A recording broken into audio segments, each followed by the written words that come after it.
kay Eric Alcobelia. Kap, mayong gabi. Kapitan Alcobelia, Kap. Hello, Kap. Action firing line. Hello, Kap. Yes, Action Marlon. Yes, salamat gid Kap, no? Mayong gabi. Musta nga akong sulod na, Kap? Okay lang? Okay, Gido. Okay, Okay. Action Marlon. Yes, subo ni Kap nga insidente ang natabo sa inyo barangay kahapon kay duwagi ning napatay no kag magtiyo ni matapos nga ginapatihan na kuryente. I-check ko lang una, Kap, ano gid ang natabo based sa information nga ginpalabot sa imo, Kap. Aha. Action Marlon, sa tanong niya, pala mati isang sa Action Radio, Bacolod. Aha. So kagapon mga alas 4 sang hapon, sunod sa ila, ining si Dino Aplaska, Aha. nagalakat, kag nakatigpasaw sa Lamawan. Pagtigpasaw sa Lamawan, nakahamboy ang iya kamot sa karo, no? Karo nga ang iya frame steel. Aha. So, pag tapik sa kamot niya, wala nang nangribalaan na may wire gali ato, open wire nga nagsandig sa frame sa karo. So, nagpilit siya, nagapaon siya.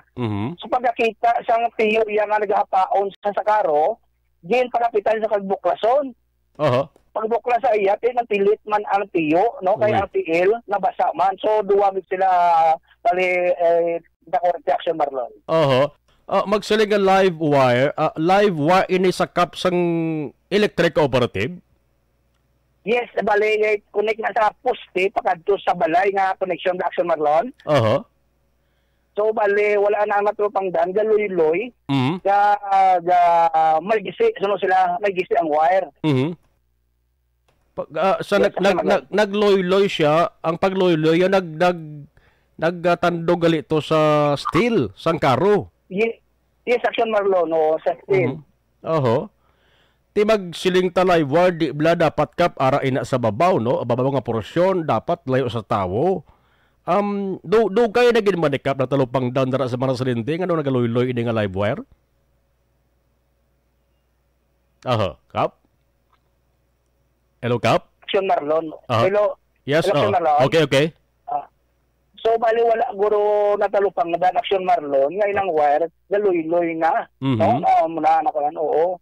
Pag natabuan nga tungkol sa madlos ang hangin siguro, nagdugang pang iloy-loy. Nagto pa sa frame sa karo. Oho. So may nakahibalo naman ni Kap, no, ang electric cooperative, no? By the way, ano gani, Kap, nga electric cooperative sa area sa Victorias? Noneko, Action Marlon, noneko. So na-report naman na sila ining insidente. Yes, Action. Aha. Kag nakayo na to, Kap, na plaster na to ang live wire? So baligin nga gintukod no nila Action Marlon. So kalopong ko lang buhat sa Noneco office ko na ano tong disposition nila kung ano tong inimo nila. Okay. Sa iban nga lugar, Kap, dara sa imo barangay, base kun may iban nga live wire pagid, Kap, nga delikado man sa tabo bla, no? Siguro pwede ba pa-check sa Senec Electric Cooperative, Kap, no? Sa Noneco para nga hindi ni masulit ang nga sa isang insidente. Aha. Puton ang kada area about sina para aware gid ang mga pumuluyo may maamo na matabo nga mga kaso Action Marlon. Aha. So kabay pagkap ba? Subo lang galing ni no kay duhagin sila. Ang plano kun tani, Kap, sa ang tuyo kun tani sang tiyo, bali liwason yang hinablos ya. Yes, Action Marlon. Kali kay DOA gi sila pagabot sa ospital, Kap, no? Arlo no subo gid. Aha. Sige, kabay pagkap ba nga way na sang amo sa ding insidente nga magluntad sa imo sa ding area. Kap, thank you gid, Kap, sa kabalokong sako kada subong sa paghatag nimo diri sang time, no, sa Action Radio Bacolod. Salamat gid, Kap. Isang Action Radio. Action firing line. Sige lang,